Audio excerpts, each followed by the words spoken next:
pitch, ¿cierto? Entonces, igual, volvemos al cuento de que los bordes de grano son defectos cristalinos, son zonas de desorden, son zonas donde se interrumpe la continuidad de la red cristalina, ¿listo? Entre este salón y el salón hay una barrera, ¿listo? Este salón tiene este arreglo cristalino, en cambio de allá tiene un arreglo cristalino para allá. Entonces, donde se encuentran los dos, pues ahí no van a compaginar, entonces ahí va a haber un desorden. Los escalones que produjeron dislocaciones, ¿cierto? Entonces hay separación diversa, diferente entre los átomos, las impurezas que se han acumulado ahí, todo eso, entonces me dan una zona con unas características diferentes. Entonces el borde de grano es discontinuidad de la red cristalina, ¿listo? Todos tienen la misma estructura cristalina, los tres granos, pero este está orientado de esta manera, este está orientado de esta manera. Entonces, ¿dónde se encuentran? Pues ahí vamos a tener una zona desarreglada. Ustedes ven así, alcanzan a mirar, estos átomos están muy cercanos, pero miren que están desplazados, aquí hay una sustancia más grande, etc. Para pues, explicarlo ahí someramente. Entonces, si nosotros estamos propagando una dislocación, pues ¿qué hace la dislocación? Pues desde el interior del grano va viajando, ¿cierto? Hasta que llega al borde del grano. No sigue para allá porque, pues bueno, puede formar un escalón y se elimina y desaparece. ¿Listo? Entonces las primeras dislocaciones van a llegar al borde del grano y se van a eliminar. Pero el desorden que se va generando ahí, eso va haciendo que, entre otras cosas, el borde del grano se vaya ensanchando, ¿no? Porque estamos creciendo el área desarreglada. Entonces, a medida que van llegando más dislocaciones, se va produciendo ya una ruma de dislocaciones en el borde, o sea, se frena. Entonces, entre más lleguen, pues más se acumulan y entonces menos posibilidades tienen de desplazarse. Entonces, vamos a decirlo en este sentido: entre más dislocaciones lleguen al borde del grano, vamos a decir que el desorden o la distorsión se va a ir propagando desde el borde hacia adentro, ¿cierto? Entonces, estamos arrumando cada vez más ahí. Entonces, claro, lo que nos va quedando de granos sin dislocaciones, pues es cada vez menos. Entonces, lo que estamos haciendo es saturar el grano de dislocaciones desde el borde hacia el interior del grano, ¿no? Entre más dislocaciones haya y se muevan, pues el fenómeno va a continuar. Entonces, el borde es una barrera, un obstáculo para que las dislocaciones pues viajen, ¿no? Caminen, se desplacen. ¿Listo? Entonces, eso. Entonces, en ese sentido entendemos el borde de grano como el obstáculo que me frena las dislocaciones. ¿Listo? Si nosotros tuviéramos este grano aquí en este salón, y digamos aquí hay una dislocación y aplicamos una carga, entonces decimos la dislocación se mueve, digamos que se va a mover sobre este plano. Entonces la distancia que tiene la dislocación para moverse, para viajar y claro, permitir que el material deforme plásticamente, pues es desde aquí hasta el borde del grano. ¿Listo? Entonces vamos a suponer que en promedio la dislocación tendría la mitad del diámetro para moverse, ¿no? Porque ella puede salir para cualquier lado, ¿no? Para arriba, para abajo. No podemos pensar que la dislocación arranque en un borde y se vaya hasta el otro borde, ¿cierto? No tiene sentido. Entonces arranca desde el interior del grano y se va a mover hasta el borde. Entonces, digamos, en promedio la distancia que una dislocación puede recorrer pues era la mitad del diámetro del grano. ¿Se entiende eso? Sí, entonces digamos que vamos a usar un término que yo lo he asociado a esto que llama el camino libre medio, que de pronto ustedes lo han oído por allá, no sé, en física, en Estados Unidos.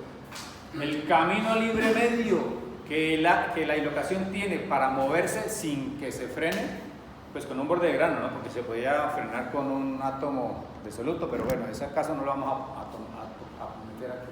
Es desde donde está hasta el borde de grano, o sea, máximo la mitad del diámetro. ¿Listo? Si en vez de tener este diámetro de aquí a allá, tenemos un grano más largo, más grande, entonces ¿qué va a pasar? Pues que el camino libre medio que la dislocación tiene para frenarse, pues es mayor, ¿cierto? O sea, tiene posibilidad de caminar más. Y si camina más, entonces ¿qué pasa? Tenemos más deformación plástica, o sea, promueve la deformación plástica. ¿Está claro? O al contrario, se resiste menos a la deformación plástica entre más grande sea el grano. ¿Está claro? Entonces, a mayor tamaño de grano, ¿cierto? Pues más distancia para que las dislocaciones se muevan. Bueno. Entonces, regularmente decimos que, por otra parte, como les dije el otro día, entre más pequeños sean los granos, realmente estamos en correspondencia diciendo que mayor cantidad de superficie de borde de grano va a haber, ¿cierto? Si nosotros aquí, en esta estructura, dibujamos un grano que englobe a los tres anteriores, ¿cierto? Que encierra a los tres, entonces decimos, en vez de tener estos tres granos aquí, tenemos un solo grano más grande. Entonces el borde de grano de ese grano grande pues será todo este, ¿no?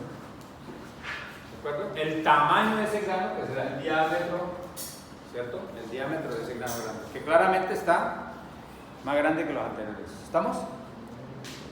En cambio, la superficie de borde de grano, en el caso de los tres granos pequeños, será esta, o sea, toda esta externa, ¿cierto? Le toca este pedazo de este pedazo de este y este pedazo. Pero además, le toca toda esta superficie interna. Entonces, lo que hay que decir aquí es que entre más pequeño sea el tamaño de grano, mayor cantidad de superficie de borde de grano tenemos. O en otras palabras, para asociarlo con el cuento anterior, mayor cantidad de obstáculos tengo para que las dislocaciones se propaguen o para que se produzca la deformación. ¿Es claro? Eso es endurecimiento por refinamiento de grano. Entre más pequeños sean los granos, más cerca están los obstáculos para el movimiento de las dislocaciones, ¿cierto? ¿En cuál carrera creen que se demora menos tiempo Usain Bolt? ¿100 metros libres o 110 vallas? 100 metros libres. ¿Por qué? Porque es menos distancia. Menos distancia, 10 metros menos, ¿no?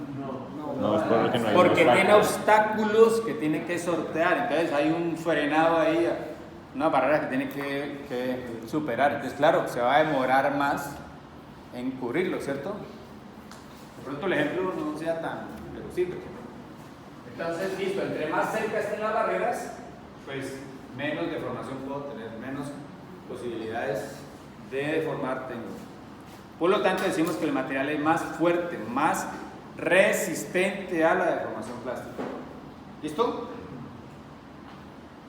Pero siempre se ve el caso que la dislocación va a viajar hasta el borde de grano y se va a eliminar o se va a acumular, pero no sucede el caso de que la dislocación pase de un grano a otro y siga viajando o algo así. Difícilmente, ¿no? Difícilmente, porque aparte que la dislocación pues, es una fila de átomos, ¿no? Entonces, se supone que aquí, como dijimos, si llega al borde de grano forma un escalón y pues en principio la opción es que se elimine. O después de las primeras dislocaciones que lleguen, las primeras se van a eliminar, pero ya después las subsiguientes van a encontrar ya el grano cada vez más desarreglado y ya ni siquiera pasan, ya ni siquiera se eliminan. Entonces hay menos posibilidades de que pasen al otro lado. ¿Listo? Claro, igual estoy desconociendo la posibilidad de que en el camino se encuentren otros obstáculos, un precipitado, un óxido, una inclusión no metálica, un átomo sustitucional intersticial, que también lo frenaría, ¿no? Pero pues ahora estoy considerando solamente el tamaño de grano, ¿listo? El recorrido por recristalización tiene más bordes de grano. Sí, pero yo ya les advertí, pero estoy igual, ahora hago la precisión. O sea, esa reducción de tamaño del grano que ocurre en la recristalización no implica un endurecimiento. Son fenómenos diferentes. ¿Listo? Este tamaño de grano pequeño que yo estoy produciendo aquí, o la comparación, las dos situaciones, donde tengo un grano grande o un grano pequeño, las dos situaciones las estoy produciendo ¿en qué momento? En la solidificación. Durante la solidificación. ¿Cómo lo hago? Porque cuando él está líquido, le agregamos unos elementos,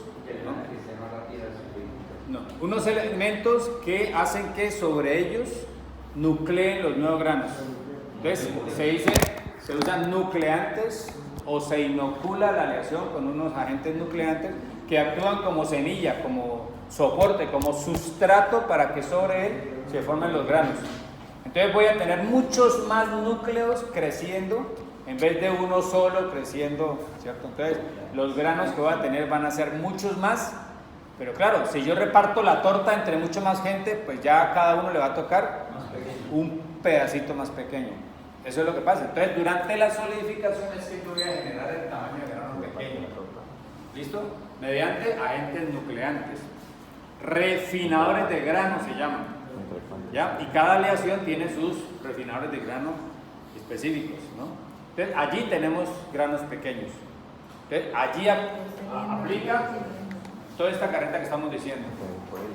¿Listo? Entonces, redondeemos aquí y vamos luego a hacer la diferencia con los que, porque eso sí me interesa que quede claro. Entonces, aquí hay un gráfico que estos señores construyeron. Ellos hicieron diferentes materiales, pues la misma aleación, pero mediante la solidificación generaron tamaños de grano diferentes, bla, bla, bla. Y a eso le midieron la resistencia mecánica. Y graficaron eso. ¿Listo? Entonces, al graficar eso, por ejemplo, graficándolo el esfuerzo en función del diámetro a la menos un medio. Claro, a ellos no les ocurrió en el primer momento, oye, pongámoslo esto versus D a la menos un medio a ver qué pasa, ¿no? Sino que seguramente primero graficaron versus D, ¿no? Diferentes cosas y ¿no? Hasta que de pronto por allá, cuando lo hicieron de esta manera, les dio de esta manera. O por regresión lineal también, ¿no? Graficaron y la regresión les dio una ecuación lineal y tal. Entonces, es un resultado experimental. Entonces les digo que cuando la resistencia mecánica medida se relaciona con el diámetro del grano a la menos un medio, le da una línea recta. ¿Listo? O sea, hay una relación directa, proporcional de la resistencia mecánica con D a la menos un medio. ¿Cierto? Pues decir D a la menos un medio es como decir, es lo mismo que decir 1 sobre D. 1 sobre D. Esto es raíz de D. 1 sobre raíz de D. ¿Estamos? O sea que decimos que la resistencia mecánica, el esfuerzo de fluencia, es proporcional a 1 sobre raíz de D. ¿Listo? ¿Estamos? A todo este número. O en otras palabras decimos que el esfuerzo de fluencia es inversamente proporcional al diámetro. O sea que cuando el diámetro aumenta, la resistencia disminuye, ¿de acuerdo? Entonces, aquí en esta escala está aumentando este número, pero simultáneamente corresponde a decir que el tamaño, el diámetro del grano disminuye para acá. O sea, en este sentido, disminuye D disminuye. ¿Claro? O sea que al hacerse más chiquito el grano, la resistencia aumenta. ¿Ok? Eso es lo que escribieron estos señores y bueno, pues eso se ha aprovechado. Entonces, si queremos hacer una oferta de los materiales, lo que hacemos es en la solidificación agregarle elementos refinadores y regularmente se hace eso. Regularmente es una buena costumbre agregarle refinadores de grano, así como en la fundición se les agrega desgasificantes, ¿cierto? Desoxidantes, en fin, pues también se les agrega refinadores de grano. Entonces a eso se le llama la ley del Boyle-Pash. Si esto lo queremos volver a ecuación, entonces decimos que sigma y es igual a una constante, ¿cierto? Una constante, bueno, y igual a mx más b, ¿cierto? O b más mx. Esta es la ecuación de una recta, ¿cierto?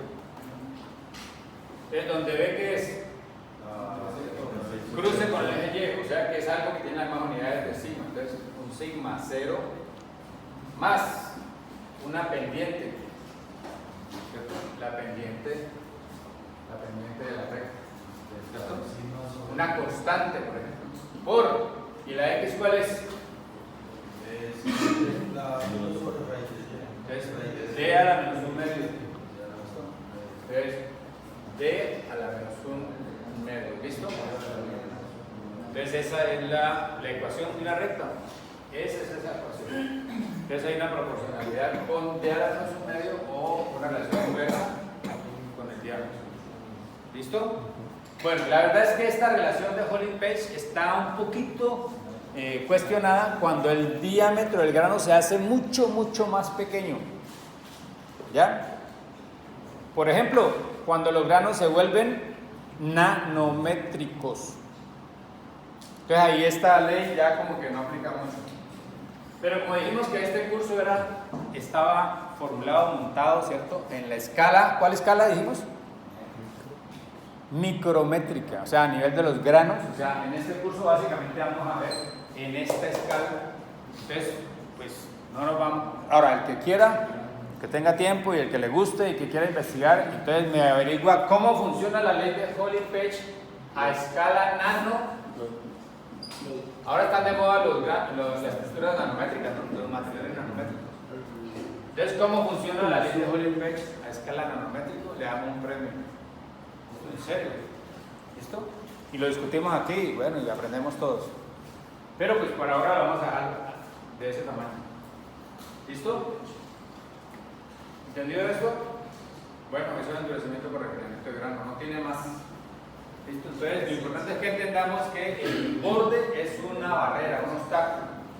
¿Para qué? Para que las implantaciones se puedan desplazar libremente. El borde de grano es una discontinuidad. Entonces nos conviene que sean pequeños. Ah, bueno, aquí tengo que decir también que el borde, el tamaño del grano, pues es un mecanismo de crecimiento que, a diferencia de los demás,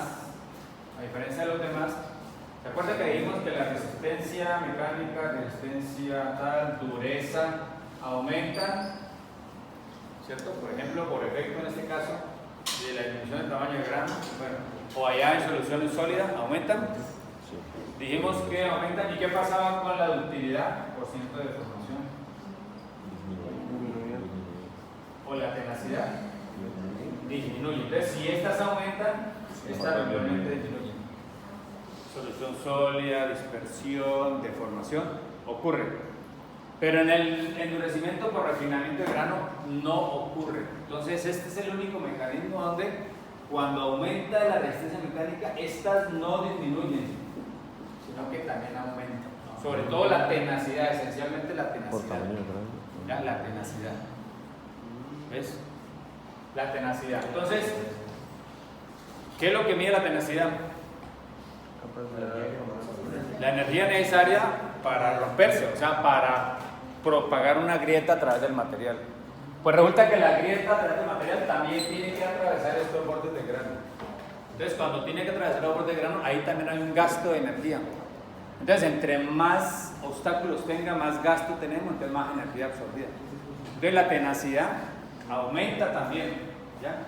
Aumenta cuando aumenta esta. Entonces, es el único mecanismo que, aparte de aumentar la resistencia mecánica, aumenta la tenacidad. ¿Listo? Por eso regularmente preferimos los materiales con tamaño de grano pequeño que los materiales con tamaño de grano grande. A no ser que necesitemos deformarlos mucho, como dijimos el otro día, entonces lo hacemos un recocido muy alto para que los granos sean grandes, para que se deformen bastante, ¿cierto? Ahí sí. ¿Está claro? En todos los demás mecanismos, si aumenta la resistencia mecánica, disminuye la tenacidad. ¿Listo?